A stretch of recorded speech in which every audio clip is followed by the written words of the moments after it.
소주가 반쯤 든 녹색 병의 뚜껑을 딴 사내는 치우다 남은 종이컵에 술을 따랐다. 염여사는 딱히 제지하지 않고 그가 반주와 함께 도시락을 해치우는 걸 바라봤다. 곧 사내도 그녀를 불편해하지 않으며 식사에 열중했다. 사내가 도시락과 소주를 모조리 해치울 즈음 염여사는 편의점으로 들어가 캔 커피 2개를 가지고 나왔다. 다시 맞은편에 앉은 뒤 캔커피를 건네자 사내가 반색을 했다. 고개를 숙이고 커피를 따 꿀물 마시듯 그가 들이켰다. 염여사도 마셨다. 늦가을의 스산한 기운이 따뜻한 캔커피에 녹는 기분이었다. 여름에는 맥주를 마시는 손님들이 떠들거나 담배를 피워대 민원도 들어오고 쓰레기도 함부로 버려 관리가 힘들지만 편의점 야외 테이블은 확실히 동네의 쉼터이자 작은 여유가 있는 곳이다. 그녀가 수차례 민원과 직원들의 불평에도 이곳을 없애지 않은 이유였다. 날이 춥죠. 유령이 옆에서 휘파람 소리라도 낸 듯 염여사는 놀라서 사내를 쳐다보았다. 식사 내내 한마디도 없기에 그가 대화를 싫어하는 걸로 여긴 그녀는 이름을 묻는 것도 포기한 참이었다. 그런데 먼저 안부를 물어주니 다시 흥미가 돋았다. 그러네요. 날이 추워질 텐데 그쪽은 계속 서울역에 있을 거예요? 추워지니까 더 거기 있어야죠. 뭐지? 지난주에 만났을 때보다 말투가 한결 안정적이다. 편의점에 와 도시락을 먹으며 사회화가 이루어진 건지도 모르겠다. 염여사는 이참에 사내에 대해 궁금한 것을 최대한 많이 묻기로 마음먹었다. 하루에 이거 한 끼 먹는 게 다예요? 종교 행사가 점심 먹는데 찬송가 시켜서 싫어요. 하긴 좀 그렇죠. 그런데 집이 어디예요? 돌아갈 생각은 안 해봤어요? 몰라요. 그럼 그쪽 이름이라도 알 수 있을까요? 몰라요. 자기 이름도 모른다고요? 나이는요? 전에 뭐 하고 살았어요? 몰라요. 휴. 말은 텄는데 답은 모르쇠다. 이러면 묵비권과 뭐가 다른가? 눈치가 빠른 염여사조차도 사내가 진짜로 자기 이름을 모르는 건지 모르는 척 하는 건지 가늠이 되지 않았다. 하지만 그녀는 포기하지 않기로 했다. 교감을 하려면 어떻게든 서로의 호칭을 정리해야 했다. 그럼 내가 그쪽을 어떻게 불렀으면 좋겠어요? 사내가 대답 대신 서울역 쪽으로 시선을 돌렸다. 돌아가고 싶은 건가? 자신이 아는 유일한 공간으로. 그때 그가 고개를 돌려 염여사를 정면으로 응시했다. 독고. 독고? 독고. 다들 그렇게 불러요. 성이 독고예요? 이름이 독고예요? 그냥 독고. 염여사는 한숨을 쉰 뒤 고개를 끄덕였다. 알겠어요, 독고씨. 매일 잊지 말고 오도록 해요. 엊그제는 늦게 왔다고 해서 걱정했어요. 그러지 마요. 신경 쓰지 마요. 사람이 늘 제 시간에 오다 늦으면 신경이 쓰이지 어떻게 안 쓰여요. 그러니까 매일 늦지 말고 와요. 와서 도시락도 먹고 지금처럼 운동 삼아 여기 청소도 도와주고 그러면 좋잖아요. 혹시 지갑 잃어버리면 얘기해요. 응? 제가 또 찾아드리게. 제가 보답할 게 없으니까. 독꽃이 경우 바른 줄 알았더니 그쪽 도움받으려고 일부러 지갑을 잃어버리라고요? 아니요. 잃어버리면 안 되고 아무튼 뭐든 도울 게 있으면 말해요. 염려사는 기특한 마음과 허탈한 기분이 동시에 들었다. 고양이 손이라도 빌려야 할 정도로 도움이 절실하진 않다. 아니면 그에게도 우리 편의점이 한심해 보이는 걸까? 그녀는 독꽃씨를 똑바로 바라보며 대화를 마무리하기로 했다. 독꽃씨, 먼저 스스로를 도우세요. 그가 명구스러운 표정을 지으며 고개를 숙였다. 뭐 이런 걸로 주눅이 들 것까지야. 그리고 도시락을 먹게 해주는 건 독꽃씨를 조금이라도 돕고 싶어서예요. 그러니 여기서 소주를 먹는 걸 가만둘 수는 없어요.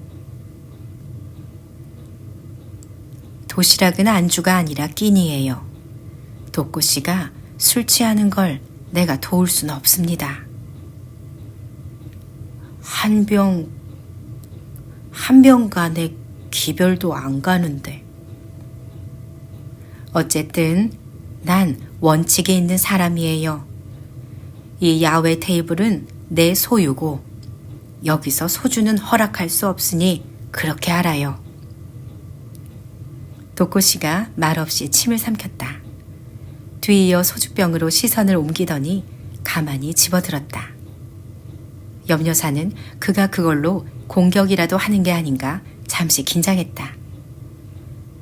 하지만 그는 소주병을 빈 도시락 용기 위에 얹은 뒤 일어나 어슬렁어슬렁 분리수거 공간으로 이동했다. 염려사는 조용히 안도의 한숨을 쉬었다.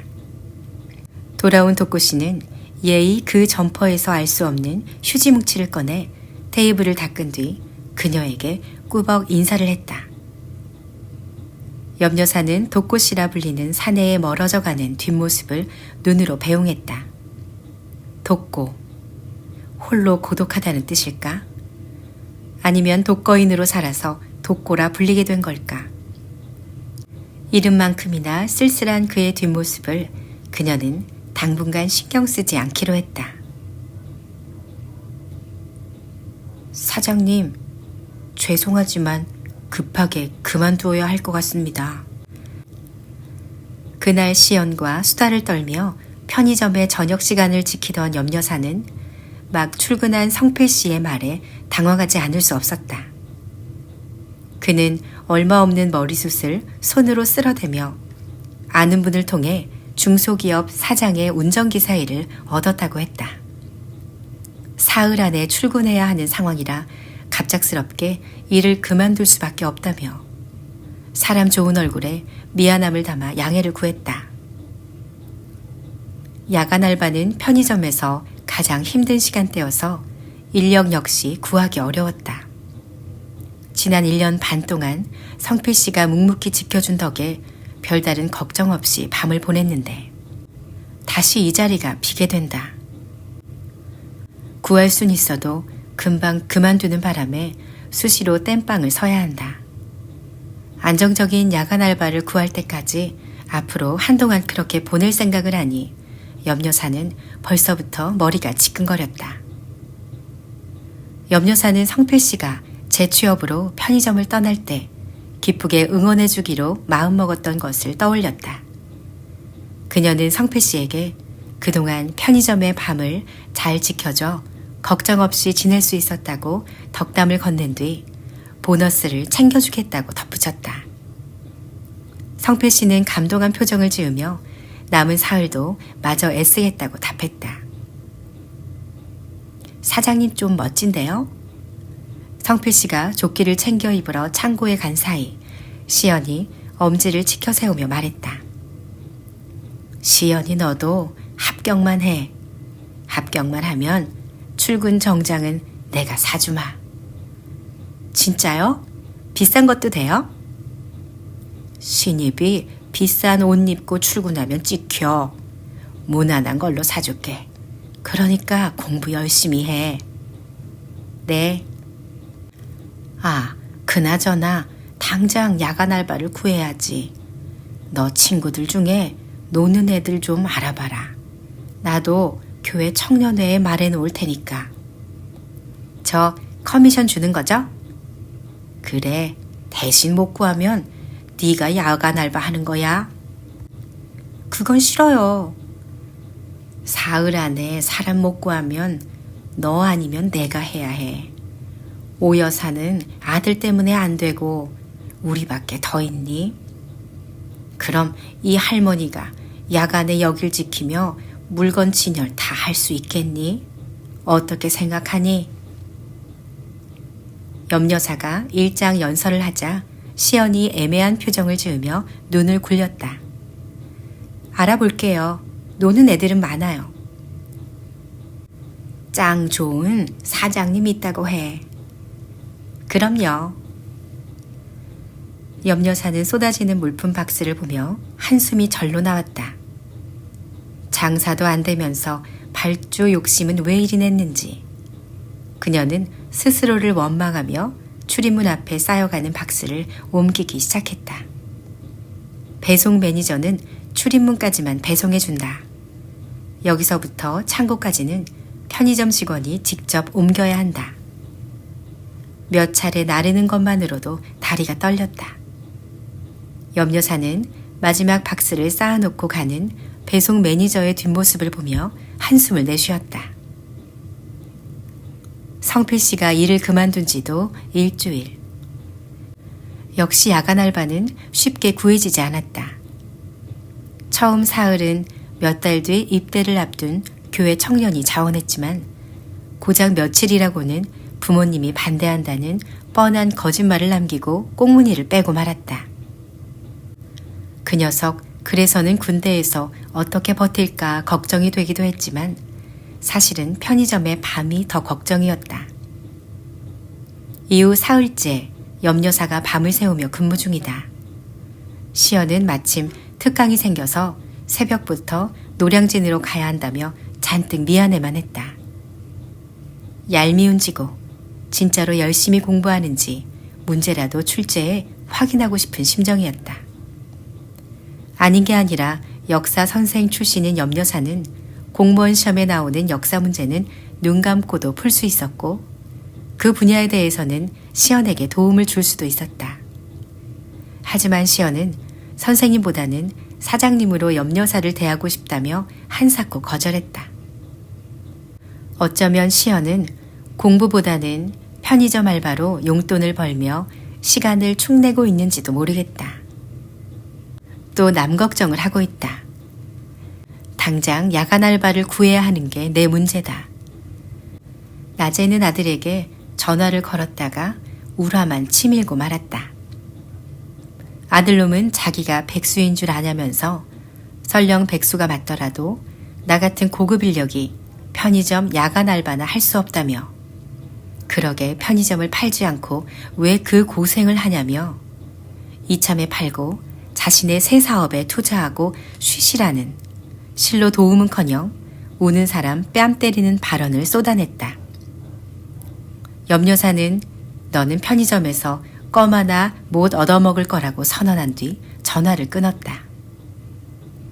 그리고 맥주 한 캔을 다 마신 뒤 쓰러져 잠이 들었다가 알람 소리에 일어나 시연을 교대해주러 편의점으로 온 것이다. 아들놈 때문에 술이 늘어간다. 교인으로서 이래도 되는 걸까? 하나님은 왜 아들과 골칫거리를 주고 또 술도 주시는 건지 염여사는 도무지 알 수 없었다. 창고로 물품 박스를 다 옮기고 검수까지 마치고 나자 자정이 지났다. 이제는 발주할 물건을 진열해야 했다. 그래서 다시 꼬박 3시간을 더 도토리 나르는 다람쥐처럼 창고와 진열대, 워크인을 오갔다. 끝나고 나니 새벽 4시. 그녀는 카운터에 상체를 기댄 채 감기는 눈에 힘을 주어 하품을 했다. 그나마 손님이 없어서 다행이지 안 그랬으면 큰일 날 뻔했다는 생각이 들었다. 하지만 손님이 없어 다행이라는 생각, 그것은 어떤 식으로든 가게가 망할 징조이지 않은가. 그때 딸랑 소리와 함께 요란한 욕설을 앞세운 일군의 무리가 편의점으로 들어왔다. 20대 초반의 취기가 가득한 여자아이 둘과 역시 술 취한 남자의 둘이었다.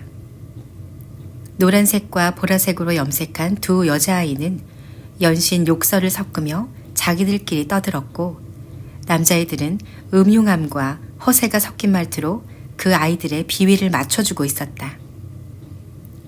아무리 봐도 숙대생은 아니고 남영역 쪽 술집에서 한잔하고 넘어온 아이들인 듯 싶었다. 아이, 여기 붕어 싸만코 없잖아. 아니야, 여기 있잖아. 떡붕어 싸만코. 떡 싫다고, 존나 싫다고. 바보야, 그럼 떡 없는 붕어 싸만코 실컷 찾아. 난 비비빅 먹을 거야. 니네 싸만코가 뭔 뜻인지 아냐? 싸고 양도 많고거든. 뭐래? 아직도 싸만코 찾아? 아, 근데 왜 비비빅 없어? 판 먹고 싶은데. 주저리 떠들며 욕하는 그들의 모습에 염려사는 미간이 절로 찌푸려졌다. 참아야 한다. 취한 애들한테 뭐라 말해봐야 들어먹을 것도 아니고. 여기 밥 한 바 있다. 밥 한 바나 처먹어. 바보야, 밥 한 바는 밤이고 난 팥 먹고 싶다고. 팥 먹고 싶음 팥빙수 먹어. 여기 있네. 개 추운데 뭔 팥빙수야. 이런 팥빙시나. 뭐야? 아, 뭐래. 이봐요, 학생들. 도저히 참다 못한 염려사가 소리쳤다. 뒤이어 남의 매장에서 함부로 욕하지 말고 빨리 사서 집에 가라는 말을 마구 쏘아붙였다. 결국 욱하고 말았다. 욕하는 아이들에게 알레르기 증세를 보이는 그녀는 그들의 저속한 발언을 더 이상 참을 수 없었다. 하지만 그들은 염려사의 학생도 단정한 청년들도 아니었다. 오히려 술 취한 불량배라 할 수 있었고, 급기야 염려사를 향해 인상을 구긴 채 다가오는 4명의 마귀가 되어 있었다. 긴장한 염려사는 침을 꿀꺽 삼켰다. 앞서 다가온 머리를 노랗게 염색한 여자애가 바닥에 침을 뱉었다. 할매 구미호야? 목숨 몇 개 있어? 너희들이 먼저 소란 피웠잖니. CCTV에 다 나올 거야. 염려사는 애써 평정심을 유지하며 경고했다. 그때 보라색 여자애가 염려사 앞에 들고 온 붕어 싸만코를 부러질 듯 내려놓았다. 계산이나 해. 확 붕어 눈깔 만들어버리기 전에.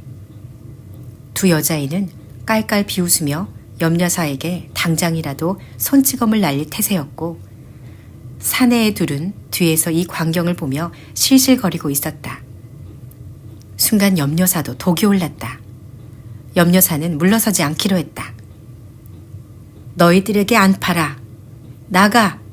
안 그럼 경찰 부를 테니까.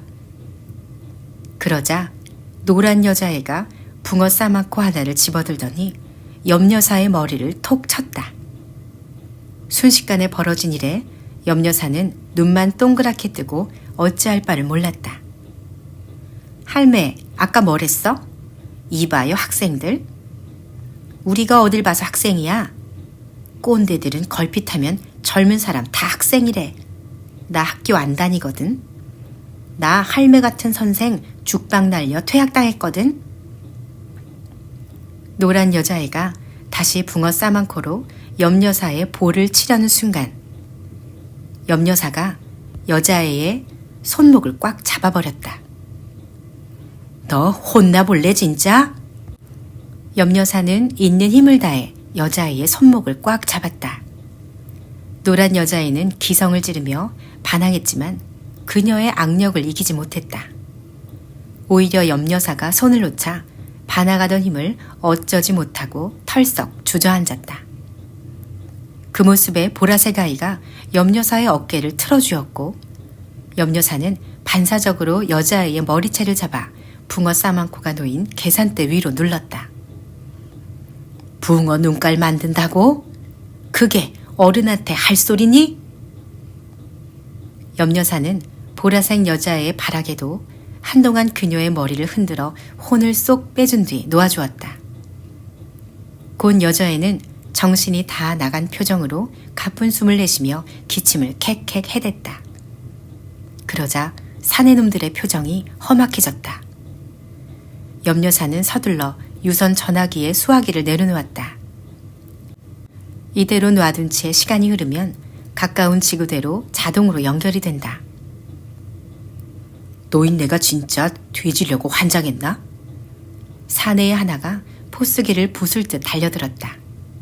놀란 염여사가 계산대 끝으로 물러났다. 그러자 녀석은 피식 웃으며 수화기를 들더니 유선 전화기에 올려놓았다. 누군 편의점 알바 안 해본 줄 아나? 수화기 왜 내려놓는데?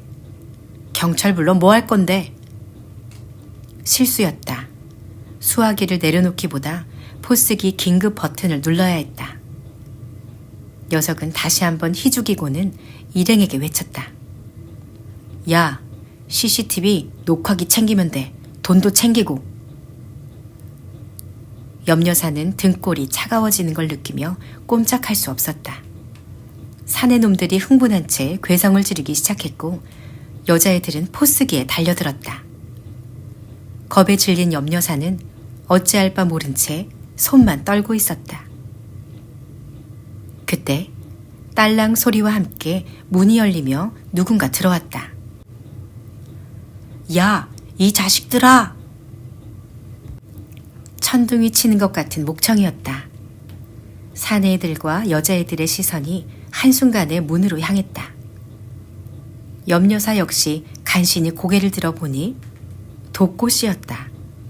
분명 독고씨였다. 어른한테 이게 무슨 짓이야? 쩌렁쩌렁 소리치는 독고씨는 웅얼거리며 말하던 노숙자 사내도 엉거주춤 움직이던 병든 공 같은 모습도 아니었다.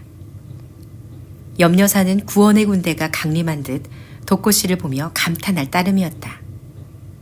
하지만 젊은 불량배들의 눈에는 독고씨가 결코 그렇게 보이지 않는 듯했다. 뭐야, 이 개벽다구는? 아, 냄새! 이 새끼 노숙자 아니야? 아, 더러워. 재수없어. 사내애들이 동시에 독고씨에게 달려들었다. 독고씨는 그들을 상대로 몸을 버텼다. 말하자면 문을 막아선 채 둘의 공격을 온몸으로 받아내는 것이었다. 사내애들은 독고씨가 방어로 일관하자 더욱 거칠게 주먹질을 했다. 반면 독고씨는 이제 공처럼 몸을 말고는 문 앞에 웅크린 채 미동이 없었다. 한동안 악다구니와 구타가 계속되던 중 사이렌 소리가 울려왔다. 여자애들이 먼저 눈치를 챘고 사내애들도 당황한 게 역력해 보였다. 그들은 독고씨를 밀치고 나가려고 했지만 문 앞에 거대한 장애물처럼 버티고 있는 그를 밀어내지 못한 채 코를 틀어줄 따름이었다. 아, 비키라고! 이 똥 같은 새끼야! 놈들의 발악은 제복 사내 둘이 나타나자 마침내 멈췄다. 그제야 염여사는 가쁜 심장을 진정시킬 수 있었다. 느릿느릿 일어나 경찰들에게 문을 열어주는 독고씨의 커다랗고 듬직한 등이 눈에 들어왔다. 순간 고개를 돌린 독고씨가 그녀를 향해 찡그린 미소를 지어 보였다. 처음으로 보는 웃는 그의 얼굴은 눈가에서부터 흘러내린 피로 범벅이 되어 있었다. 그럼에도 독고씨는 아랑곳 없이 피 묻은 웃음을 지어 보였다. 경찰서에선 녀석들의 부모 중 하나인 중년 사내가 도착해 붓고 깨진 독고씨의 얼굴을 보고는 금전 합의를 제안했다. 놀랍게도 독고 씨는 돈 대신 다른 걸 요구했다. 그는 술이 덜 깬 채 앉아있는 네 녀석에게 다가가 양손을 들라고 했다. 녀석들은 처음엔 주저했지만 중년 사내가 윽박지르자 곧바로 초등학생들이 벌서듯 양팔을 위로 들어야 했다. 남대문 경찰서를 나온 염여사는 독고 씨와 함께 새벽에 남대문 시장으로 걸었다. 하나 둘 장사를 준비하는 상인들을 스쳐 지나 골목 안 해장국집으로 향했다. 독고 씨는 얼굴에 반창고를 붙인 채로 씩씩하게 선지 해장국을 입안으로 우겨 넣었고 그녀는 안쓰럽고 답답한 표정으로 수저를 뜨는 둥 마는 둥 했다. 요즘 애들이 얼마나 무서운데 그렇게 덤벼들면 어떡해요. 나 둘은 상대할 수 있다고 그랬잖아요. 반창고가 훈장이라도 되는 듯 만지작거리며 독고 씨가 이를 드러냈다. 염여사는 무어라 더 말하려다가 자기야말로 요새 애들한테 덤벼들었다는 걸 깨달았다. 그녀는 쓴웃음을 짓고는 독고 씨를 응시했다. 고맙네요. 밥값은 한 건가요? 그럼, 근데 어떻게 마침 온 거예요? 어르신 밤에 일한다는 거 들었어요.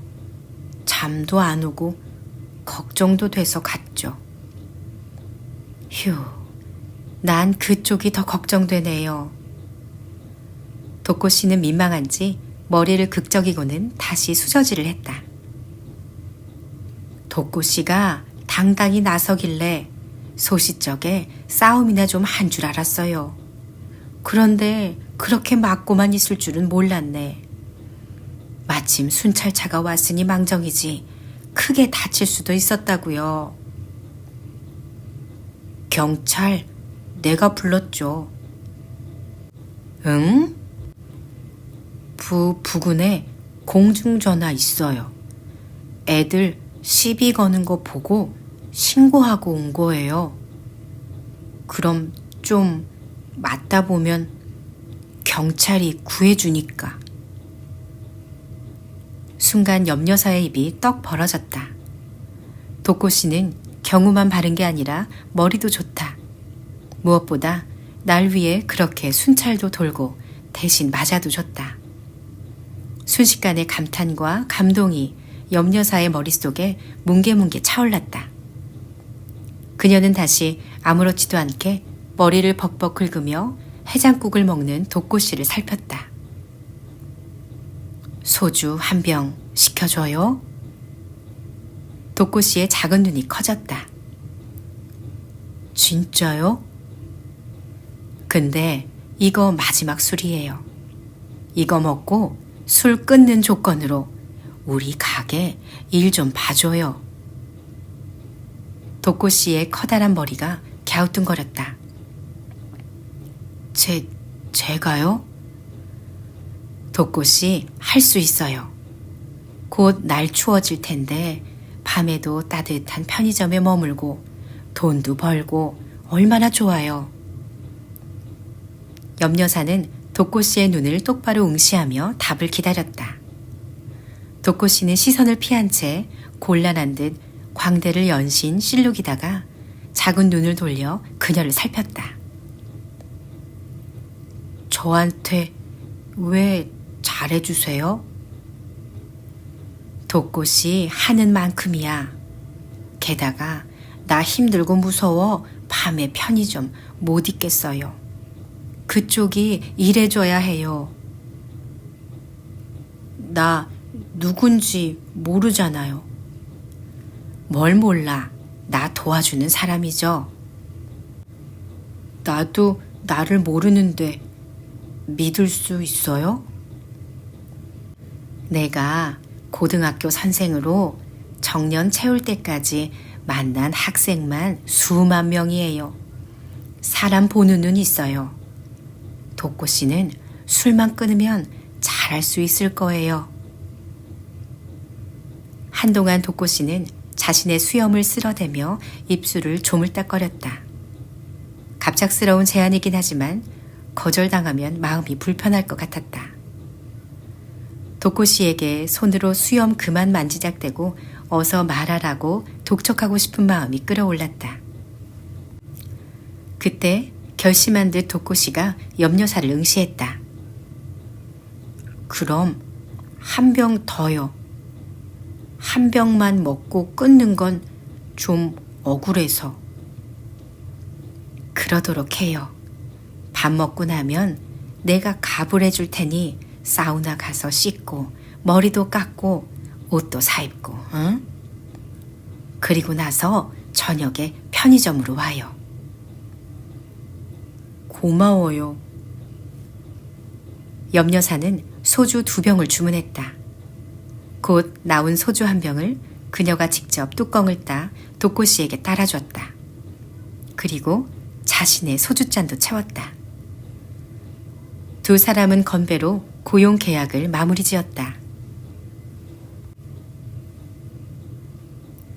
JS 오브 JS. 시연의 수많은 알바 인생의 종착점이 편의점이 된 것은 어쩌면 자연스러운 결과였다. 그녀 자신이 편의점 애용자이기도 했고 그동안 여러 알바를 거치며 겪은 일들이 편의점 업무 곳곳에 녹아 있었기 때문에 쉽게 적응할 수 있었다. 뷰티 스토어에서 배운 접객과 계산대 업무 노하우는 편의점에서의 업무와 거의 비슷했고 배송회사에서 맡아 하던 소화물 분류 업무 역시 편의점 물품 진열과 비슷한 편이었다. 프랜차이즈 커피숍에서는 JS라 불리는 진상들을 응대하는 매뉴얼을 익힌 바 있고 갈비집에서는 자기가 구운 고기가 탄 걸 종업원 탓으로 돌리는 JS를 겪으며 멘탈도 단련했다. 편의점은 이 모든 업무와 상황과 JS가 적당히 맞물려 돌아가는 구조다. 1년 전 시연은 지금 이 편의점에 들어와 반나절 만에 인수인계를 마쳤고 이후 지금까지 매일 오후 2시에서 10시까지 8시간을 일하며 공무원 시험을 준비하는 중이었다. 1년간 안정적으로 일할 수 있었던 가장 큰 이유라면 알바생에게 가장 중요한 사장이 괜찮은 분이었기 때문이다. 고등학교 역사교사로 정년 퇴임했다는 사장님은 시연에게 어른이란 바로 이런 분이 아닐까 하는 생각이 들게 하는 분이다. 요즘 편의점은 주휴수당을 주지 않으려고 주 5일 근무하는 알바를 두지 않는다. 이틀씩 사흘씩 끊어 고용하기에 한 곳에서 진득하게 일할 수가 없다. 그러나 이곳은 알바 모두가 주 5일 근무다. 또한 사장님은 시연과 같은 알바생에게 시켜야 할 일과 자신이 해야 할 일을 정확히 구분했고 솔선수범했으며 무엇보다 직원들을 귀하게 대했다. 사장이 직원 귀하게 여기지 않으면 직원도 손님 귀하게 여기지 않는다. 요식업으로 일가를 이룬 부모님 아래서 자란 시연이 귀가 따갑게 들은 말이다. 가게도 결국 사람 장사다. 손님을 귀하게 대하지 않는 가게와 직원을 귀하게 대하지 않는 사장은 같은 결과를 얻게 된다. 망한다는 말이다. 그런 의미에서 청파동 이 편의점은 적어도 망하진 않을 것이다. 다만 돈을 벌기는 쉽지 않아 보인다.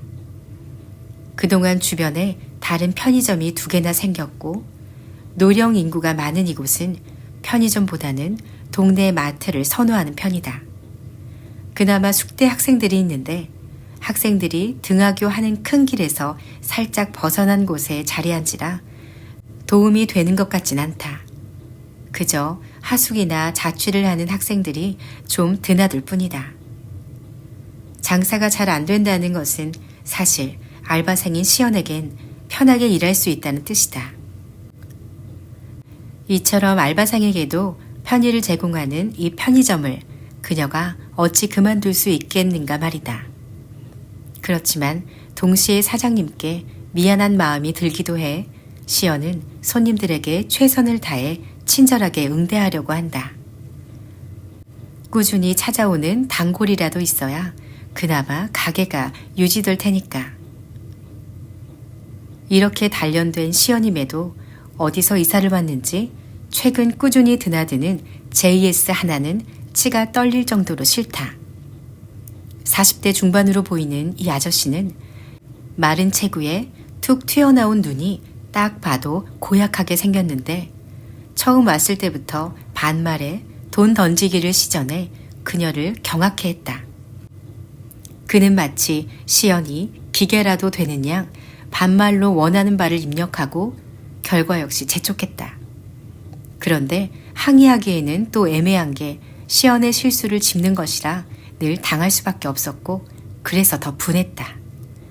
한 번은 행사 기간이 딱 하루 지난 2+1 과자를 집어왔다가 계산해서 행사 적용이 안 되자 마치 일본 순사 마냥 따져 묻기 시작했다.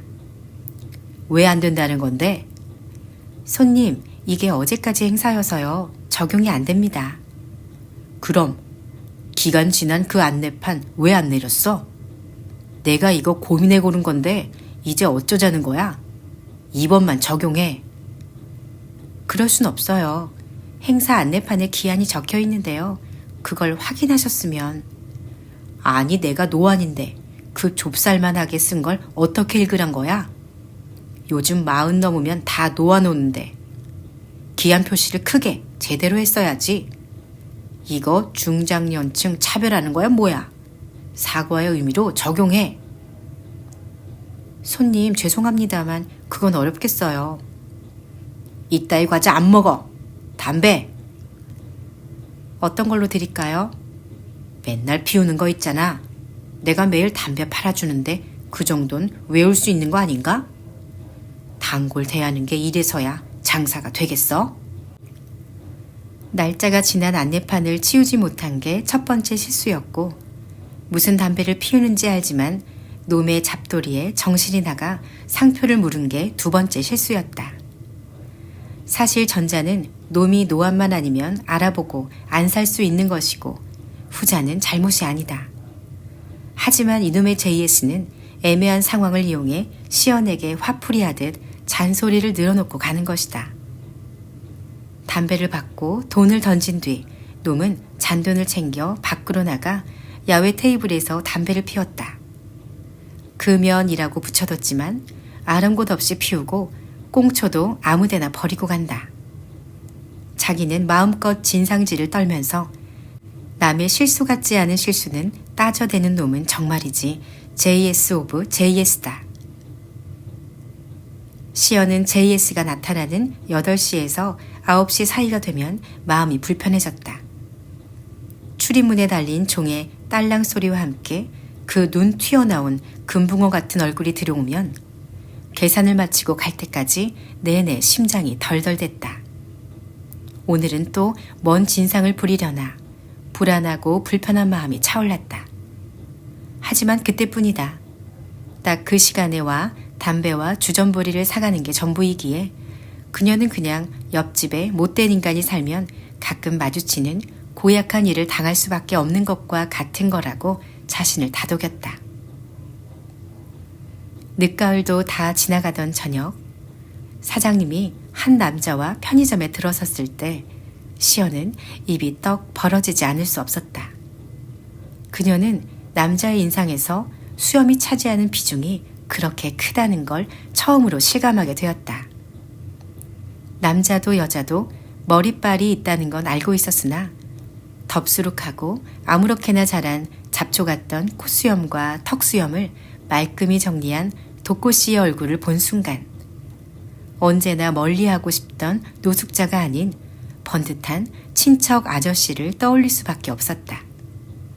게다가 머리 역시 짧게 자르고 그 구정물로 빤 것 같은 점퍼와 면바지 대신 통이 큰 셔츠에 청바지를 입은 도꼬 씨는 완전히 다른 사람으로 보였다.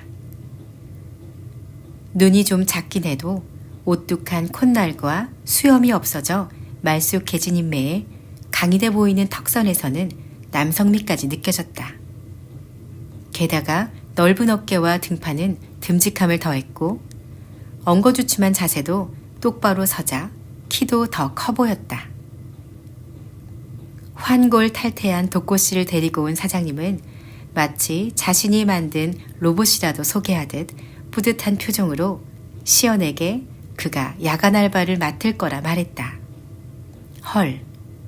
잠시 독고씨의 변신에 좋은 인상을 받았던 시연의 마음에 먹구름이 몰려왔는데 심지어 사장님은 독고씨의 매장 업무 교육을 시연이 맡아줄 것을 제안하는 게 아닌가? 오마이갓. 사장님의 제안은 곧 지시가 아닌가?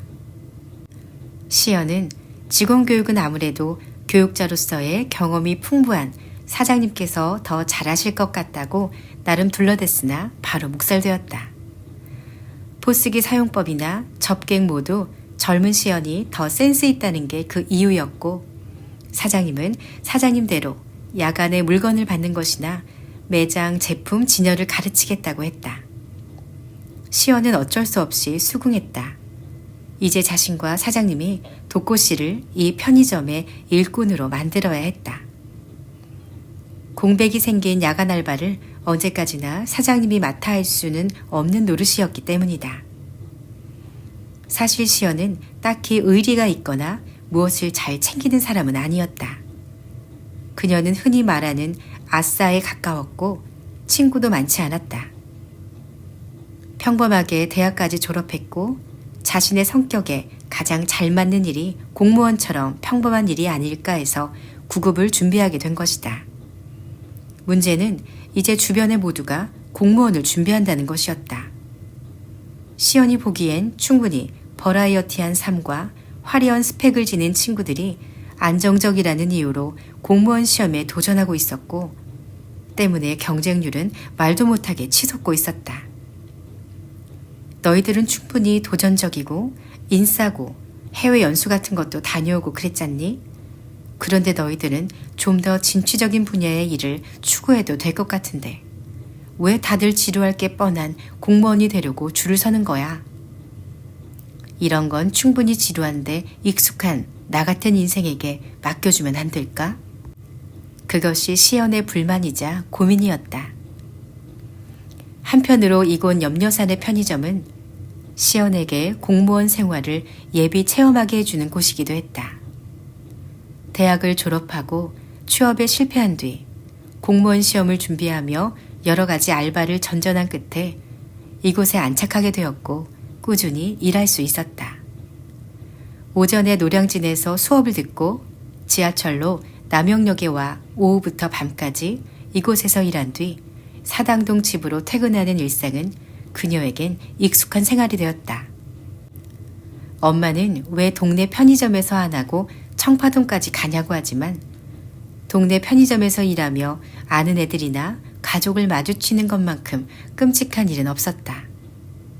게다가 청파동은 사실 과거에 짝사랑했던 남자 사람 친구가 살던 동네였다.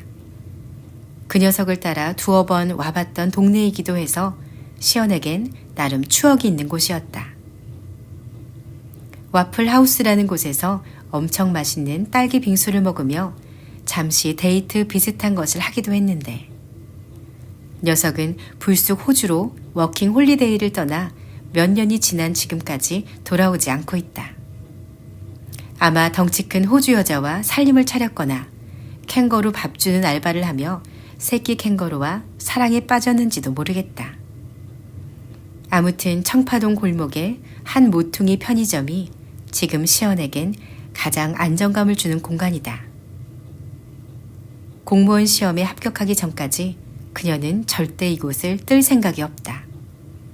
무엇보다 공무원 시험과 함께 준비하던 일본 워킹 홀리데이가 무산되고 나서는 더욱더 이 편의점의 지방령이 되기로 마음먹은 그녀였다. 짝사랑하던 그놈이 호주로 워킹 홀리데이를 떠나 감감무소식이 된 뒤로 시연 역시 일본으로 워킹 홀리데이를 가기로 마음을 먹었었다.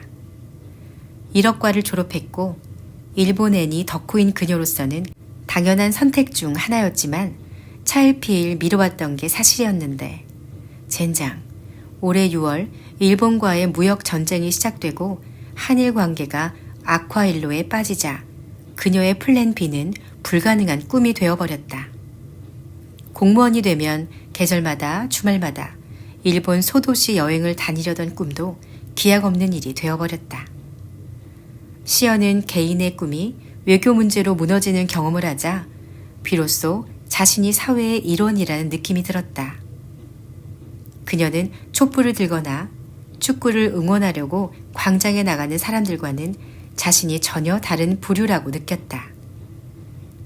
그녀의 삶은 방 안 구석에 모니터 속에 있었다. 넷플릭스와 인터넷만으로도 충분히 세상을 접하고 인생을 즐길 수 있었고 자신만의 온실인 편의점에서 편안함을 느끼고 있었다. 그래서일까? 때론 공무원이 되는 것보다 편의점 알바생의 삶이 계속되기를 바라는 걸지 모르겠다는 생각이 들곤 했다. 힘들게 공무원이 되어봤자 결국 좀 더 큰 편의점이 아닐까? 국민의 편의를 봐주는 공간에서 또 다른 JS들을 만나는 삶. 그렇기에 지금 이 익숙한 공간은 시연에게 있어 반드시 지켜야 할 보금자리였다. 시연은 이곳을 지키기 위해서라도 노숙자 도꼬 씨의 변신을 도와야 했다. 그에게 폐기 도시락을 챙겨줄 때는 선행을 한다는 생각에 기분이 좋았다. 하지만 정식으로 그에게 교육을 시키고 소통을 한다는 건 꽤나 부담스러운 일이 아닐 수 없었다. 그녀는 먼저 더듬거리는 도꼬 씨의 말투에 익숙해져야 했다. 굼뜬 그의 행동거지에도 적응해야 했다. 무엇보다 씻고 왔다곤 하지만 여전히 은근하게 풍기는 노숙자의 냄새를 참아내야 했다. 도꼬 씨는 열심히 시연이 가르쳐주는 내용을 받아들였다. 어디서 가져온 건지 모를 낡은 노트를 꺼내들고 볼펜 똥을 닦아가며 접객 순서를 적어 내려갔고 진열대의 정리규칙을 그림까지 그리며 필기했다. 그 노력이 가상해 시연은 참을성을 갖고 하나하나 가르쳐 주었다. 그러다 손님이 오면 인사를 하고 주춤하는 도꼬 씨를 팔꿈치로 찔렀다. 그러면 도꼬 씨는 어서 오세요 라고 말을 흐렸고 손님은 그걸 인사가 아니라 그녀와 도꼬 씨가 대화를 나눈 걸로 여겼다. 그녀는 한숨을 쉬며 계산대로 그를 데리고 들어갔다. 계산대에 나란히 선 채 시연은 상품 계산하는 과정을 시범으로 천천히 반복했다. 도꼬 씨는 옆에 선 채 그 모습을 뚫어지게 바라보았다. 하지만 아직 혼자 계산대에 세울 수는 없는 수준이었다. 오늘 밤은 사장님이 같이 계셔준다지만 내일부터는 혼자라고요. 잘 기억하세요. 알았어요. 근데 그 두 개 같이 계산하는 게 무조건 컴퓨터를 믿으시면 돼요. 다 입력이 되어 있거든요. 들어온 상품들 따라 업데이트가 바로바로 된다고요. 그냥 바코드 리더기에 대고 찍으시면 돼요. 그냥 대고 찍는다. 뭘 찍어요?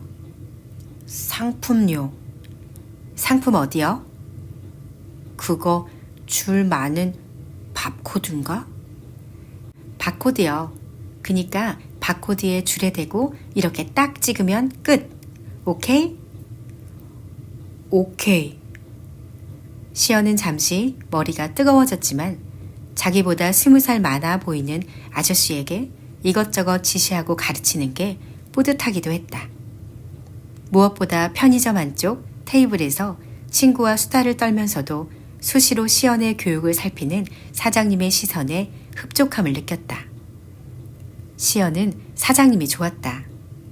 학창시절 사장님 같은 선생님을 만났으면 애니 덕후가 아니라 역사 덕후가 됐을지도 몰랐다. 아무튼 이 어눌하고 엉성한 갓 노숙자를 졸업한 이 아저씨를 계산대에 홀로 서게 만들어야 한다.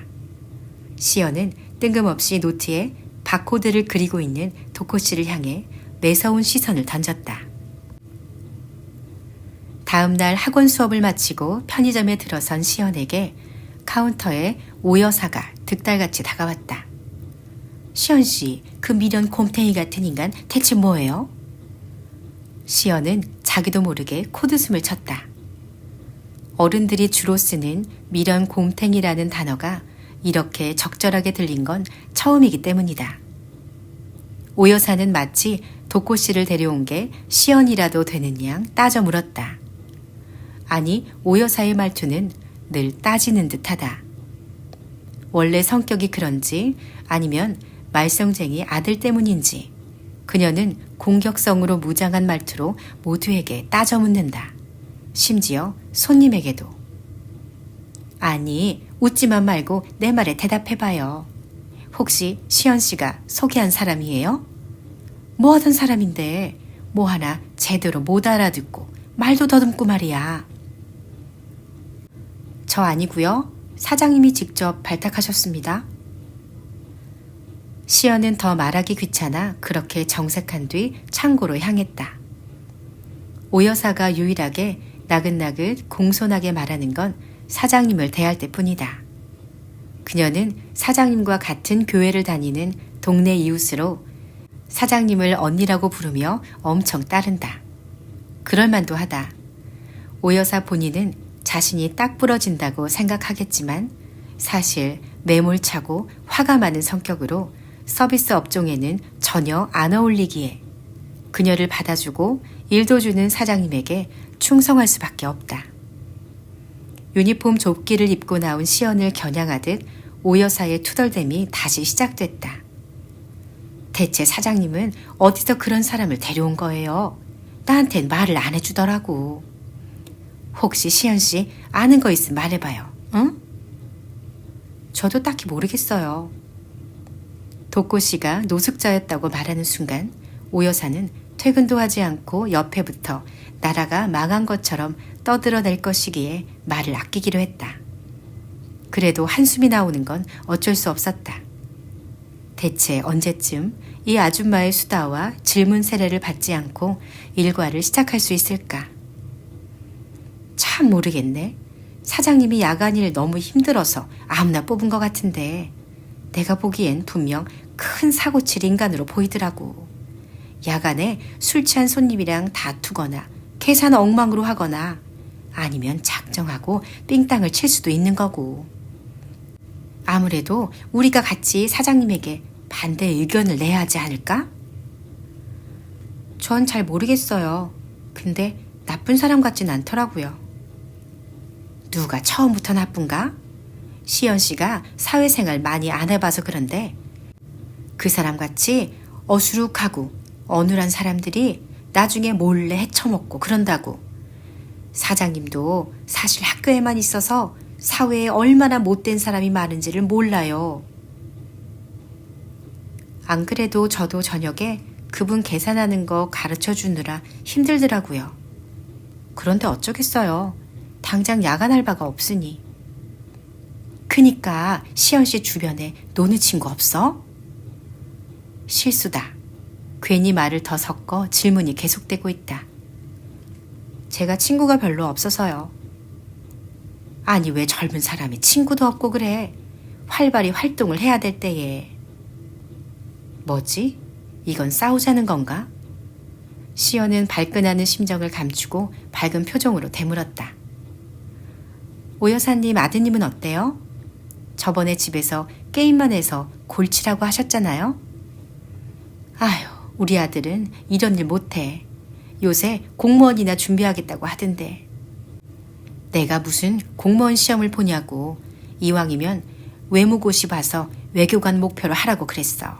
그래도 걔가 공부머리는 있거든. 졌다. 이 아줌마의 전투력은 당할 수가 없다. 외교관도 공무원이거든요. 시연은 모기소리로 답하고는 포스기 모니터를 살피며 일하는 척했다. 오 여사는 다시 한번 미련 곰탱이 타령을 하며 자신이야말로 이 편의점의 맹주임을 강조했다. 아니 사장님한테 따질 것이지 왜 나한테 푸념을 늘어놓는 것인가. 아마도 요즘 사장님이 부쩍 시연에게 잘해주자 질투가 나서 견제를 하는 것 같다. 어차피 같은 시간에 일하는 것도 아니면서 왜 자신을 그리 견제하는지 시연은 도무지 알 수 없었다. 시연은 무슨 일이 있어도 공무원 시험에 합격하고서 편의점을 그만둘 거라 마음먹었다.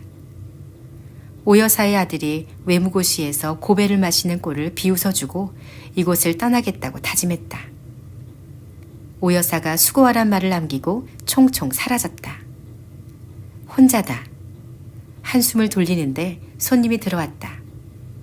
여대생들이 수다를 떨며 들어와 편의점의 공기를 화사하게 만들어주었다. 좋을 때다. 근데 너희들도 얼마 안 남았어. 대학을 벗어나는 대로 나처럼 최저시급을 받으며 무언가를 준비해야 하는 시기가 올 거란다. 그런 생각을 하자 자신이 늙은 것만 같아 더 우울해졌다. 딱히 잘하는 것도 없고 돈도 없고 애인도 없는 27의 늦가을.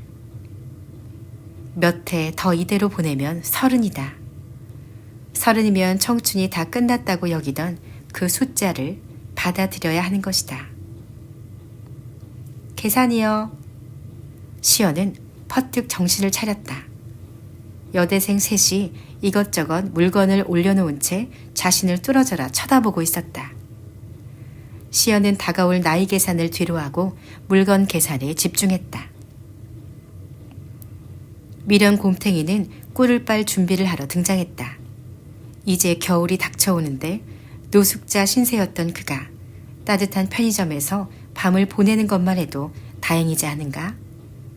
거기에 공짜 식사를 하고 돈도 버니 이거야말로 그에겐 꿀 빠는 상황이다. 자신도 그 사실을 아는지 도꼬 씨는 오늘도 최대한 깔끔한 차림으로 8시 5분 전에 도착했다. 8시부터 시연이 퇴근하는 10시까지는 접객과 계산을 계속 배워야 했고 이후 10시부터는 사장님에게 야간 근무 수칙을 배울 것이다. 오늘이 이틀째고 이렇게 며칠을 더해야 그가 업무를 모두 숙지할 수 있을지 모르겠다. 시연은 자신에게 부과된 추가 업무를 사장님을 봐서 하곤 있지만 그 스트레스를 이 곰탱이 아저씨에게 풀 수도 있겠다는 생각이 들었다. 왜냐하면 겨우 하루 근무한 수습 주제인 이 아저씨가 들어오자마자 시연에겐 인사도 대충 하고 창고에 들어가더니 잠시 후 커피를 가지고 나와 창밖을 바라보며 마시는 게 아닌가? 그것도 맥심 커피 믹스가 아닌 카누 블랙을. 카누 블랙은 사장님이 마시려고 꺼내둔 거다. 시연도 오 여사도 은근 눈치가 보여 안 먹는 그것을 공유도 아닌 곰탱이가 우아한 척 마시고 있다니 꼴불견이 아닐 수 없었다.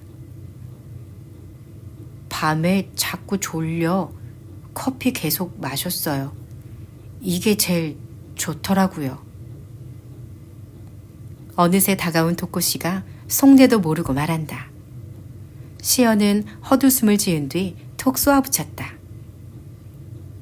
카누 블랙은 당뇨 있는 사장님만 드시는 거예요. 도꼬 씨가 고개를 주걱거리더니 혼잣말로 뭐라고 했다. 시연은 혹시 욕이라도 한 건가 발끈해 물었다. 지금 뭐라고 하신 거예요? 그게 역시 사장님이 그래서 나한테 이걸 권했네. 네? 당뇨 그거 노숙자한테 많이 생겨요. 뭐라고요? 노숙자가 음식이 엉망이라 콩팥이 잘 나빠져. 누가 그래요? 아침 방송 나오는 전문가가 그래요. 서울역에서 TV 맨날 봐서 알아요. 네, 많이 드시고 건강 잘 챙기세요.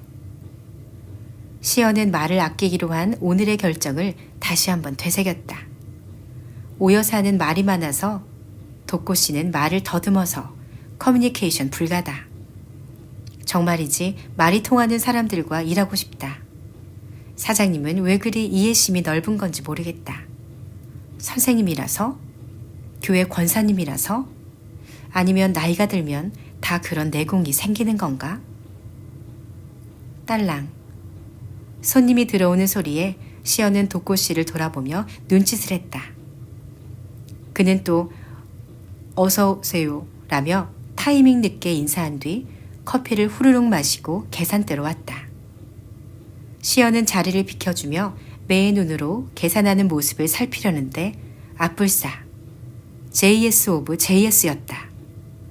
며칠 보이지 않길래 알터니가 빠진 듯 시원했는데 하필이면 도꼬 씨의 교육 시간에 들어오다니.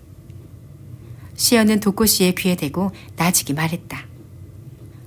JS예요. 긴장하세요. 뭐라고요? 뭐 S요? 진상이라고요. 진상은 JS라고 했잖아요. 아 맞다. 진상. 어딨어요? 쉿. 크게 말하지 말아요.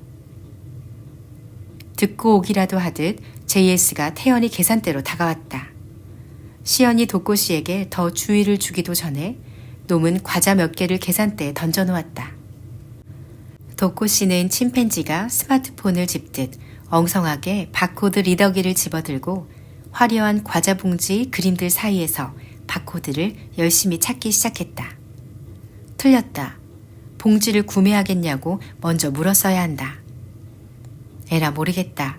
시연은 될 대로 되라는 식으로 그냥 두고 보았다.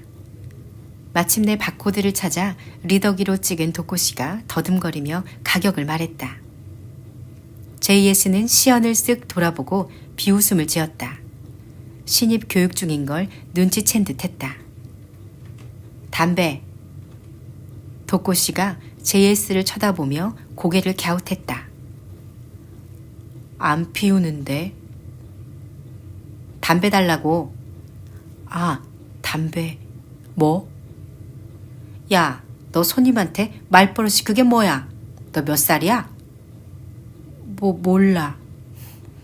거 웃기는 새끼네. 너 바보야? 아닌데. 담배 뭐?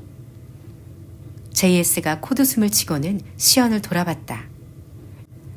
시연이 그제야 담배 진열대를 향해 팔을 뻗는데 놈이 손을 들어 그녀를 제지했다. 놈은 도꼬 씨를 똑바로 바라보며 말했다. 바보 맞나 안 맞나 한 보자. 에세 체인지 4밀리. 당장. 에세는 종류가 많아 잘 찾아줘야 하는 담배다. 특히 에세 체인지는 그냥 체인지, 체인지업, 체인지린, 체인지빙, 체인지 히말라야 등 그 종류가 심히 다양해 골치가 아프다. 담배를 안 피우는 시연으로선 초기에 손님들이 무심코 내뱉는 에세 시리즈 주문이 제일 힘들었던 기억이 있다. JS는 평소 던일 6밀리를 피웠음에도 도꼬 씨에게 일부러 힘든 걸 주문하고 있었다. 그런데 도꼬 씨가 단번에 에세 체인지 4밀리를 집어들더니 바코드를 찍는 게 아닌가? JS는 승부욕이 돋는지 이번엔 카드를 툭 던졌다. 도꼬 씨는 순순히 카드를 집어들어 계산을 진행했고 JS에게 카드를 돌려주었다. 봉지는? 놈이 시험한다듯 물었다. 시연은 애써 참으며 가만히 있었다. 도꼬 씨는 상품들과 놈을 번갈아 보더니 희죽 웃었다. 그냥 들고 가. 봉지 비닐이라 환경 안 좋거든. 애써 표정이 굳어진 JS가 해보자는 듯 상체를 도꼬 씨에게 들이댔다. 나 여기서 집 멀어. 봉지 없이 이거 어떻게 들고 가라고? 그럼 사. 미리 말해줬어야지. 그거 얼마 한다고 카드 긁어라 그래? 그냥 하나 줘. 그건 어려운데. 아니 손님한테 불편을 줬으면 해결을 해줘야 될 거 아니야? 여기 편의점 아니야? 그래 안 그래? JS가 이죽이듯 말했다. 장난과 협박이 섞인 말투에 긴장감이 감돌았다. 일이 커졌다. 긴장한 시연이 나서려는데 갑자기 도꼬 씨가 손뼉을 쳤다. 놈과 시연이 황당해하는 동안 그는 창고로 가더니 자신의 에코백 가방을 들고 나왔다. 무슨 봉사단체 로고가 그려져 있는 꼬질꼬질 다 해진 에코백을 가져온 뒤 계산대 옆에 내용물을 털어버렸다. 볼펜과 노트, 폐기 샌드위치가 전부였다. 도코 씨는 빈 에코백에 JS의 과자들을 담기 시작했다.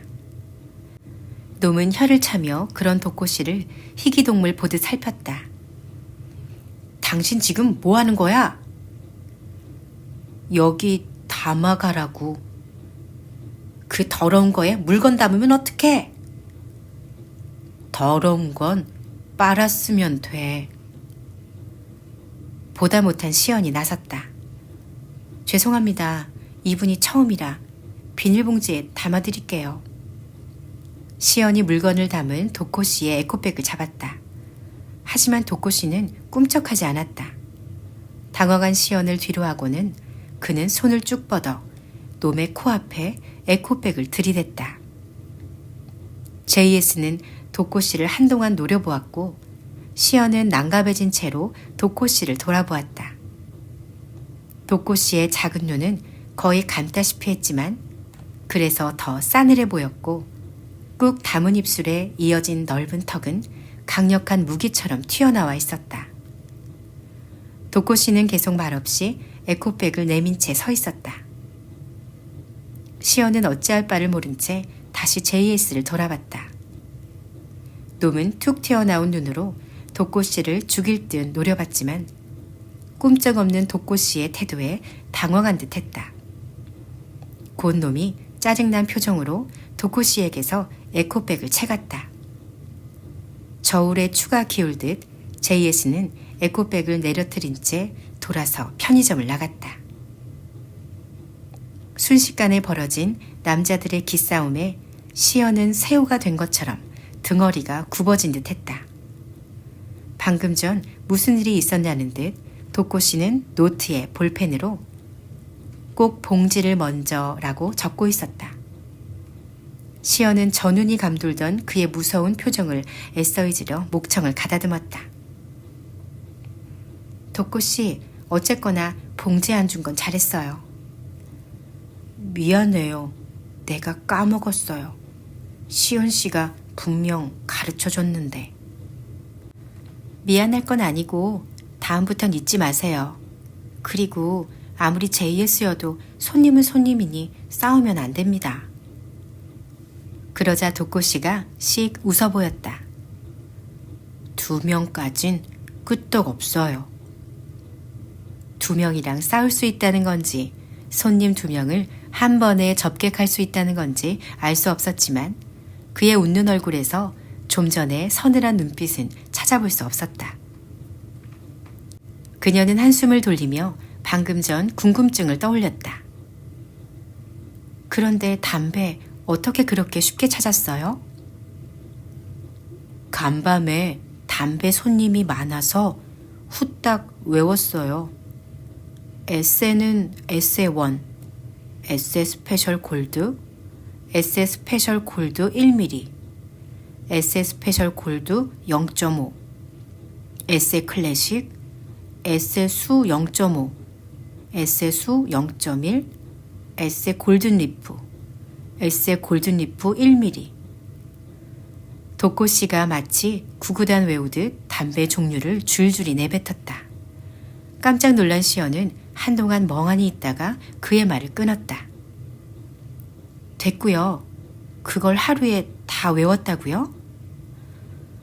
밤새 할 일도 없고 잠도 오고 해서. 혹시 애연가였어요? 몰라요. 몰라요? 담배 피운 기억이 없어요? 피웠는지 안 피웠는지 모른다니까요. 기억 상실증인 거예요?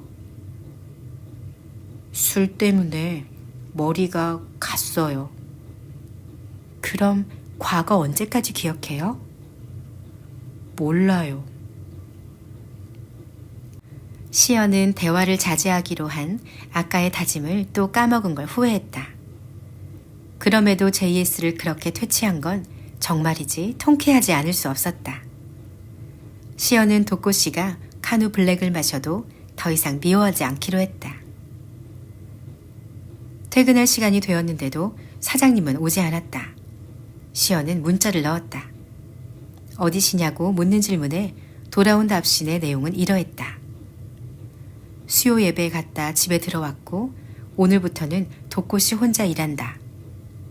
시연은 괜찮을까요? 라고 다시 문자를 넣었고 너는 어떻게 생각하냐는 답이 돌아왔다. 아, 뭐. 시연은 잠시 골똘해하다 독고씨를 돌아보았다. 그는 빈 진열대에 불닭 볶음면을 채우면서 핵불닭, 치즈불닭, 까르보나라 불닭을 옹알이하듯 중얼거리며 외우고 있었다. 엉덩이를 쑥 빼고 입을 조물거리면서 손으로는 컵라면을 줄 맞춰 반드시 정리하는 독고씨의 모습을 보다 시연은 긍정의 단문자를 보냈다. 그렇게 일주일이 지났다. 어김없이 8시면 똑같은 복장과 똑같이 엉거주춤한 걸음걸이로 그가 출근했다. 미련 곰탱이에 미련을 떨군 것만 달랐다. 동작은 여전히 굼떠도 말더듬은 한층 나아졌고 그것만으로도 훨씬 정상으로 보였다. 게다가 기계처럼 반복했던 출근 후 교육사항을 하나하나 해치웠다. 야외 테이블과 실내 테이블을 청소하고 빈 진열대에 상품을 채우고 폐기 상품을 정리하고 시키지도 않았는데 워크인 냉장고를 행주로 닦았다. 더 이상 수습 교육을 받을 필요가 없을 듯 했다. 가르칠 게 없었다. 그 역시 시연에게 묻지 않고 알아서 잘했다. 그러자 그녀가 그에게 묻고 싶은 게 생겨나기 시작했다. 저녁 시간이 한창임에도 손님이 뜸한지라 시연과 독고씨는 카운터에 서서 함께 김밥에 우유를 먹었다. 아저씨 낮엔 어디서 지내요? 딸기 우유를 마저 빨아먹은 뒤 시연이 독고씨에게 물었다. 독고씨는 김밥을 서둘러 씹어 삼키고 그녀를 돌아봤다. 사장님이 갑을 해줬어요. 그걸로 서울역 건너편 동자동 쪽방에 있어요. 쪽방에서 그럼 낮에 자고 저녁에 나오는 거예요? 밥도 거기서 차려 먹고? 쪽방 광 같아요. 누우면 끝. 일 끝나고 집 가며 팩이 샌드위치 먹어요. 자고 나와선 서울역에서 TV 보다가 와요. 서울역 안 가면 안 돼요? 그러다 노숙자 친구 만나서 끌려가면 어쩌시려고. 안 그래요. 서울역은 TV 봐야 해요. 사람 구경도 해야 하고. 이제 아저씨 말 잘한다. 이제 과거도 떠오르고 그러는 거 아니에요? 집이나 가족, 직업 뭐 그런 거 기억 안 나요? 독고씨는 잠시 멈칫하더니 고개를 저었다. 그런 뒤 남은 김밥 2덩이를 한꺼번에 입에 털어넣곤 빨대를 꽂은 우유팩을 집어들었다. 그가 힘껏 우유를 빨아들이는 모습이 마치 과거의 기억을 떠올리려 애쓰는 모습으로 시연에게 보인 것은 왜일까? 우유를 마신 뒤 혀를 날름거리고는 독고씨를 지켜보다 시연이 물었다. 그래도 편의점 일하니까 괜찮죠? 다 좋은데 술 못 먹어 힘들어요. 아저씨, 일도 생기고 잘 곳도 먹을 것도 생겼는데 술 못 먹는다고 불평하시면 안 되죠. 시설에 가면 잘 수도 있고 급식소 찾아가면 먹을 수도 있어요. 일을 하면 술을 못 마셔요. 나 머리 아파요. 아우, 술 마시면 머리 아픈 게 버릇이 돼서 안 먹으면 아픈 거예요. 그러니까 계속 안 먹으면 머리 괜찮아질 거예요. 알겠죠? 그가 시연을 향해 작은 눈이 안 보일 정도로 미소를 지어 보였다. 시연은 인생 선배였을 그에게 편의점 선배로서 가르칠 것을 다 가르쳤다고 생각했다. 이제 졸업이에요. 사장님이 아저씨 일 다 배운 것 같으면 8시에 오게 하지 말고 10시부터 나오게 하라 그랬어요. 그러니까 내일부턴 10시에 오세요. 고맙습니다. 덕분에 잘 배웠어요. 뭘요? 진짜예요. 시연 씨는 가르치는데 제 재주가 있는 것 같아요. 머리에 바로바로 들어왔어요. 이 아저씨가 사회생활 할 줄 아시네.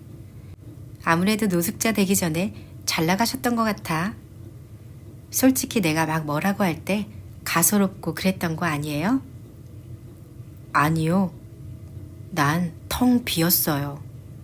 진짜 텅 빈 머리인데 잘 알려줬어요. 못 믿겠으면 인터넷에 올려요. 그 포스기 사용법 진짜 잘 알려줬어요.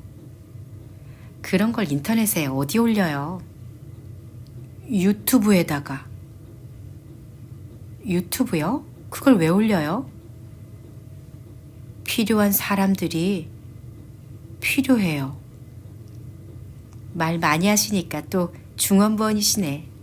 그러니까 유튜브에 포스기 사용법을 올리라고요? 도움이 될 거예요. 편의점도 많고 알바들도 많잖아요. 나한테 가르쳐 준 것처럼만 하면. 아저씨, 내 코가 석잔데 뭐하러 남도 울어. 그런 거 힘들게 찍어 올려요. 나 집에 가면 수업 예습하고 자기 바빠요. 난 도와줬잖아요. 그건 사장님 지시니까요.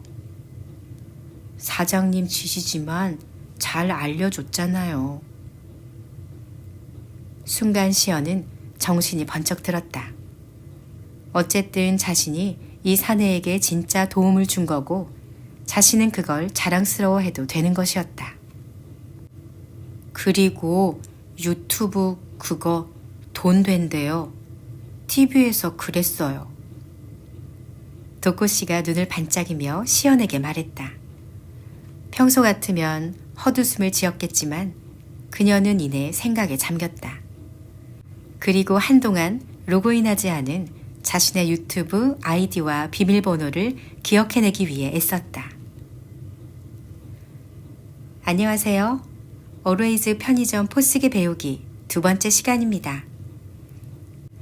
스마트폰으로 포스기 모니터를 찍으며 시연은 인터넷 쇼핑몰에서 구매한 6,500원짜리 마이크에 대고 침착하게 말했다. 지난주엔 포스기의 구성과 기초적인 사용법을 익혔습니다. 오늘은 복합 결제와 반품, 교통카드 충전, Always 포인트 충전 등 2단계 내용에 대해 배워볼게요. 그럼 먼저 복합 결제. 자, 손님이 선택한 제품을 가지고 계산대로 옵니다. 그런데 현금과 카드로 나누어 결제를 하고 싶다고 하면 당황하지 마시고 이렇게 진행하시면 됩니다. 그녀는 스마트폰으로 미리 포스기 옆에 가져다 놓은 초콜릿을 찍으며 촬영을 이어나갔다. 먼저 제품의 바코드를 찍고 가격을 확인합니다. 3,200원이에요. 그런데 손님이 현금으로 3,000원을 내고 200원은 카드로 결제한다고 합니다. 손님들이 잔돈 만들기 싫어서 가끔 이렇게 요청하는 경우가 있거든요. 그럼 포스기 화면에 받은 금액에 200원을 넣으세요. 이게 카드 결제 금액이죠. 그 다음 신용카드를 받아 넣은 뒤 결제를 누르세요. 누르면 200원이 신용카드로 결제가 됩니다. 이제 나머지 3,000원의 금액이 남았죠? 3,000원은 현금으로 받으시고 결제를 누르면 완료가 되는 겁니다. 참 쉽죠? 스마트폰의 촬영을 멈추고 잠시 숨을 고른 시연은 내용을 돌려보았다. 자신의 손과 포스기, 상품만이 등장하는 화면에 저음의 그녀 목소리가 차근차근 복합 결제를 설명하고 있었다. 처음 도코씨를 가르칠 때처럼 천천히 작은 것까지 알려주는 게 기계치들에게 부담을 주지 않을 것 같았다.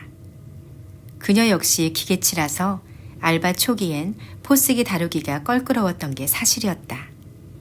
이제 포스기 다루는 건 식은 죽 먹기였고 그걸 알려주는 걸 찍는 일도 폐기 도시락 치우는 것만큼이나 어렵지 않게 되었다. 시연은 목청을 가다듬은 뒤 다시 촬영을 시작했다. 다음은 반품에 대해 알아볼게요. 반품은 영수증 업무를 일단 클릭하면 됩니다. 생각보다 반향이 있었다. 물론 유튜브에는 다양한 편의점 포스기 사용법 영상이 올라와 있었다. 예쁜 얼굴과 포스기를 번갈아 비추며 포스기 사용법을 알려주는 건지 미모 자랑을 하는 건지 애매한 것부터 현란한 영상과 자막과 음악으로 마치 예능 프로처럼 편집한 제작물도 있었다. 그에 비하면 시연의 영상은 미니멀리즘이라고 해도 될 만큼 단순하고 심심했지만 오히려 그것이 사용법을 실용적으로 익히기 원하는 사람들에게 먹힌 듯 했다. 무엇보다 시연은 편의점 초보 알바들의 질문에 일일이 답글을 달아주었다. 사람들은 시연의 포스기 배우기 영상이 느려서 좋다고 했다. 사용법을 천천히 짚어주는 게 마치 초등학생에게 가르쳐주는 듯해 쉽다고 했다. 저음의 차분한 그녀의 목소리가 설명을 강요하지 않고 편안함을 주어 좋다는 댓글도 있었다. 그럴 때면 시연은 자기도 모르게 홀로 목소리를 내보곤 했다. 아무리 들어도 졸리기만 한 자신의 목소리가 사람들에게 편안함을 준다니 신기했다. 도꼬 씨는 여전히 1시간 일찍 나와 편의점 주변을 청소하고 야외 테이블을 정리한 뒤 시연과 인수인계를 했다. 그는 이제 완전히 야간 업무에 적응했고 누구도 그를 한 달 전까지만 해도 서울역에 진치고 살았던 노숙자라고 상상하지 못할 만큼 변했다. 첫 월급으로 사입은 두툼한 흰색 점퍼는 그를 무서운 불곰에서 콜라 광고의 북극곰으로 보이게 했고 듬직한 덩치만큼 사장님과 시연에게 신뢰를 주는 동료가 되었다. 어제도 그가 아니었으면 크리스마스 트리를 그렇게 빨리 조립하고 세우지 못했을 것이다. 무엇보다 좋은 건 그놈의 JS 오브 JS가 도꼬 씨와 한판한 뒤론 편의점에 얼씬도 안 한다는 점이었다. 약한 사람에게 진상을 떨다 안 통하는 사람을 만나자 꼬리를 내리는 꼴마저 참으로 진상스러웠다. 다만 오 여사만이 여전히 도꼬 씨를 눈엣 가시처럼 여겼다. 그녀는 출근한 시연에게 도꼬 씨 흉을 보고 가는 게 일상이 되었다. 원체 화가 많은 그녀가 드디어 화풀이 대상을 찾은 것 같았다. 그러거나 말거나 도꼬 씨는 상관하지 않는 듯 했다. 한 번은 오 여사가 스트레스를 주지 않느냐 물으니 도꼬 씨는 고개를 저으며 희미하게 웃어 보였다. 스트레스는 저거 같더라고요. 네? 저기 술 냉장고 너무 가까이 있어서. 술 다시 드시면 안 돼요. 진짜요. 자기도 모르게 목소리가 높아졌다. 민망해하는 시연의 마음을 아는지 도꼬 씨는 고개를 끄덕이며 동의해 주었다. 안 그래도 대책을 세우려고요. 도꼬 씨가 그렇게 말하며 희죽 웃었다. 시연은 안도했다. 그녀는 이제 도꼬 씨가 많이 먹어 떨어진 카누 블랙을 알아서 채워주고 있었다. 그를 통해 누군가를 돕는 일이 보람있다는 걸 체험했고 자기에게 그럴 능력이 숨어 있다는 걸 깨달았다. 그녀는 어제도 유튜브 영상을 찍으며 도꼬 씨를 생각했다. 그에게 가르쳐주듯 차분히 천천히 말하고 움직였다. 어쩌면 노숙자 같은 사람들을 도울 방법은 그렇게 좀 더 느리게 천천히 다가가는 것이 아닐까? 생각해보니 아무런 사회와의 끈도 없다고 느끼던 자발적 아싸인 자신이 무언가 연결점을 찾게 되었다는 점에서 그녀 역시 도꼬 씨에게 도움을 받은 셈이었다. 유튜브와 연동된 계정으로 시연에게 낯선 메일이 도착한 건 크리스마스 이브를 하루 앞둔 날이었다. 메일에서 자신을 어웨이스 편의점 2군데를 운영 중이라고 밝힌 여자는 함께 일해보고 싶다며 자기 번호를 남겼다. 뭐지? 스카우트제이? 일개 편의점 알바를 스카우트 하다니 가당키나 한가? 그리고 스카우트 한다면 또 무슨 이유고 뭘 제시한단 말인가? 시급을 1,000원 더 주겠다는 걸까? 아니면 투잡을 뛰라는 건가? 폭죽 터지듯 머릿속에서 끊임없이 올라오는 질문을 잠재우려면 번호를 누르는 수밖에 없었다. 소심한 시연은 작은 기대와 큰 궁금증을 품은 채 메일을 보낸 이에게 전화를 걸었다. 중년의 차분한 여자 목소리가 전화를 받았다. 그녀는 유튜브에서 시연의 편의점 포스기 배우기를 잘 보았다고 먼저 말을 꺼낸 뒤 자신은 동작구에서 편의점 2개를 운영하는 사람인데 이번에 새로 하나를 더 열면서 전담할 사람이 필요하다고 했다. 즉 시연에게 편의점 하나를 통째로 책임지는 점장으로 일해달라는 제안이었다. 얼떨떨해진 시연은 무슨 말을 해야 할지 몰라 머뭇거렸다. 그러자 상대방은 한번 편의점에 들러 자신을 만나고 믿음이 가면 같이 일하자고 했다. 놀랍게도 편의점은 시연의 집에서 무척 가까운 곳이었고 그녀는 내일 퇴근하며 찾아뵙겠다고 답했다. 집에서 지하철 한 정거장 앞 동네의 편의점이었다. 사장님은 오 여사와 비슷한 50대 후반의 아주머니였는데 말투와 인상은 미안하게도 오 여사와 정반대였다. 차분한 말투와 인자한 미소의 그녀는 편의점을 사업으로 접근해 이미 2개의 매장을 가지고 있었고 새로 하나를 더 내면서 신뢰할 수 있는 점장이 필요하다고 힘주어 말했다. 저를 어떻게 믿고 이런 제안을 주시는 건지요? 시연은 조심스러웠다. 살면서 이런 제안은커녕 다른 사람에게 칭찬조차 받은 적이 거의 없었기에 조심스러울 수밖에 없었다. 유튜브 영상을 보고 마음이 움직였죠. 그쪽 말투나 가르치는 방식이 모두 본인이 가진 능력을 과시하기보단 배우는 사람을 적극적으로 배려한다고 느꼈거든요. 그랬나요? 지난달에 새로 뽑은 알바생에겐 아예 그쪽 영상을 보고 배워오라고 할 정도였으니 내가 이미 도움을 받은 거잖아요. 이제 그럴 거 없이 직접 우리 매장 신입들에게 교육을 시켜주면 어떨까 해요. 새 매장 운영하면서 종종 출장 교육을 해줬으면 좋겠어요. 물론 출장비는 지불할 거고요. 시연은 떨리는 마음을 들키지 않기 위해 입술을 깨무는 자신을 느낄 수 있었다. 점장이자 정직원이다. 급여를 듣고 나서는 어쩔 수 없이 입이 벌어졌다. 심지어 새로 여는 매장은 시연의 집에서 5분 거리에 지나지 않았다. 편의점 알바로 가족과 동네 사람을 만날 용기는 없었지만 점장으로 그들을 만난다고 생각하면 민망하긴커녕 어깨를 쫙 펼 수 있을 것 같았다. 그녀는 승진하기로 했다. 같은 업종으로 이직하기로 했다.